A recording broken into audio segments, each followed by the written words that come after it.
있잖아요. 그 기관 중에서 문해교육을 가장 열심히 하는 기관은 유네스코예요.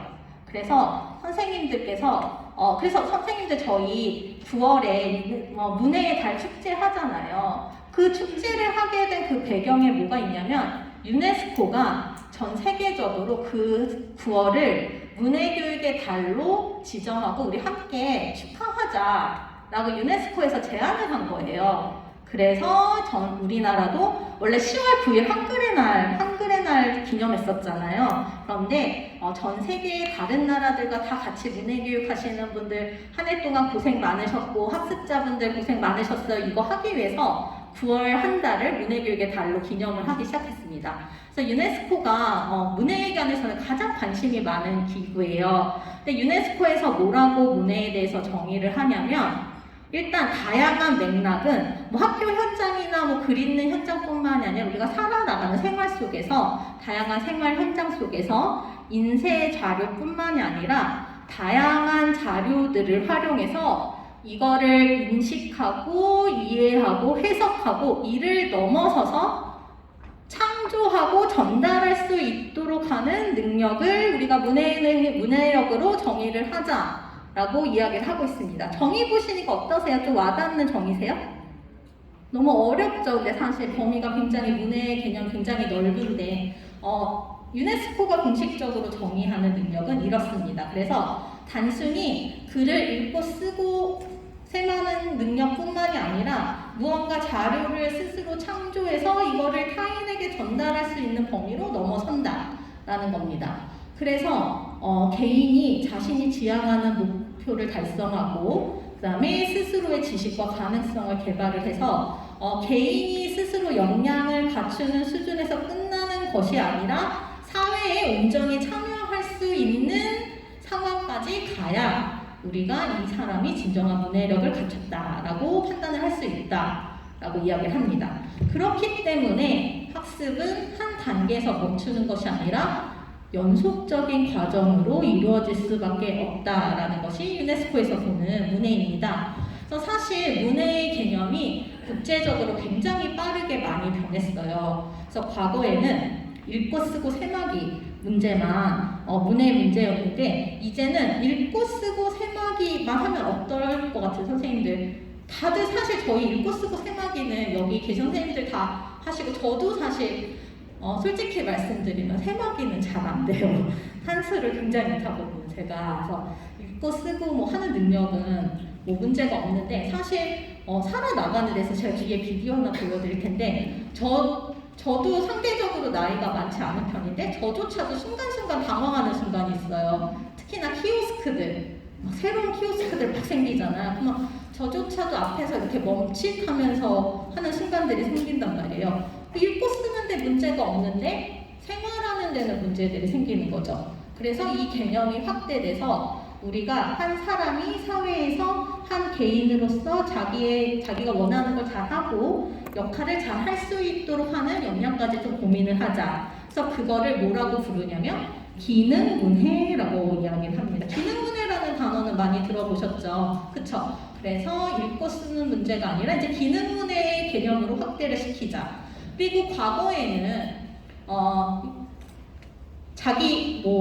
지금도 그런 나라가 있대요. 인구 조사하잖아요. 인구 조사. 집집마다 돌아다니면서 전체 인구 조사하는 그 시즌에 질문을 하나 넣는 거예요. 이름 써보세요. 이렇게 질문을 넣는 거예요. 그래서 그 이름을 쓰면은 문해자고 이름을 못 쓰면 비문해자고. 실제로 이렇게 조사하는 나라들이 아직도 있어요. 그렇게 이제 판단을 하는 거예요. 그래서 자기의 이름을 쓰는 사람은 문해자, 이름을 못 쓰는 사람은 비문해자에서 딱 잘라서 나눠놓는 거죠. 그래서 선생님들께서 학습자 열심히 가르치셔서 선생님들이 가르치시는 과정을 졸업하면 비문해자였다가 문해자로 갑자기 싹 변하게 되는 그러한 개념으로 봤었는데 이제는 그렇지 않다. 문해라는 것이 계속해서 개념도 변화가 확장되기 때문에 비문해자에서 문해자로 이렇게 쓱 넘어가는 연속적인 단계에 있다라는 게 유네스코의 개념입니다. 근데 이 개념은 우리나라도 마찬가지예요. 우리나라도 마찬가지인데요. 본부장님께서 앞서서 말씀 주셨잖아요. 국가평생교육진흥원에서 문해 역량조사 한다고 말씀 주셨는데 다 아시죠? 문해 역량조사 선생님들. 처음 들어보시는 분 있으세요? 처음 들어보시는 분 없으시죠? 3년마다 저희가 조사를 하는데 그 조사에서도 수준 1부터 수준 4까지를 두고 단계별로 이야기를 하고 있고 수준 1부터 수준 3까지가 비문의 상태, 수준 4를 제외하고 나머지는 비문의 상태, 그 다음에 수준 1은 완전 비문의 상태에서 국가가 이 사람들은 적극적으로 지원을 해줘야 되는 선생님들의 이제 학습자가 되실 분들 수준 1로 정의를 하는 거죠. 그래서 문해가 뭐 어느 날 비문해였다가 문해 상태로 싹 바뀌는 것이 아니라 계속해서 이제 수준이 올라가는 그런 개념으로 우리나라도 보고 있고 유네스코도 보고 있습니다. 맨 왼쪽에 있는 분 혹시 얼굴 아시는 분 있으세요? 굉장히 유명한 이분도 문해교육 하셨던 분이에요. 맨 왼쪽에 계신 분은 프레일이라는 분이에요. 많이들 들어보셨죠? 프레일이 파울로 프레일이라고 문해교육 실제로 아마존 지역의 원주민들 대상으로 해서 문해교육 활동 굉장히 열심히 하셨고 나중에 브라질 교육부 장관까지 하셨던 분인데요. 이분이 보시기에 앞서서 제가 유네스코의 정의에서도 개인이 원하는 목표 달성하는 것 넘어서 공동체와 사회에 완전히 참여하는 수준까지 가는 것을 문해교육에 포함시킨다라고 말씀을 드렸는데 이분이 굉장히 그거를 강조를 하셨던 분이에요. 그래서 문해야말로 우리 사회와 세계를 변화시키는 눈을 갖추게 한다라고 이야기를 합니다. 그래서 글을 쓰고 읽고 하는 능력은 단순히 글자에 관한 문제가 아니라 내가 이 사회에 대해서 비판적으로 사고하고 우리 공동체 의식을 길러주는데 가장 기초가 되는 게 문해다라고 강조를 했어요, 이분이. 그래서 문해교육을 통해서 우리가 주체적 시민을 가르치고 우리 사회를 이해할 수 있게 하고 이를 통해서 우리가 우리 스스로 사회에서 우리를 억압하고 있는 것이 무엇인지를 파악을 해서 개인 스스로 내가 이 억압을 극복하고 진정한 자유를 얻어야겠다라는 의식을 갖추게 한다라고 이야기를 합니다. 그래서 이것이 우리 사회를 진정으로 변화시킬 수 있게 하는 동력이다라고 이야기를 합니다. 그래서 프레일리는 문해교육 없이는 사회 변화가 없다라고 이야기를 해서 스스로 문해교육에 대해서 굉장히 헌신하셨던 분이고 그래서 문해는 개인이 쓰고 있는 것에 한정된 것이 아니라 우리 사회의 변화를 이끄는 데도 굉장히 중요한 요인이다라고 말씀을 드리고 싶습니다. 그래서 지금 문해교육이 국제사회에서 어느 정도 위치를 차지하고 있는지 말씀을 드릴 텐데요. 지속가능 발전 목표라고 혹시 들어보신 분 있으세요?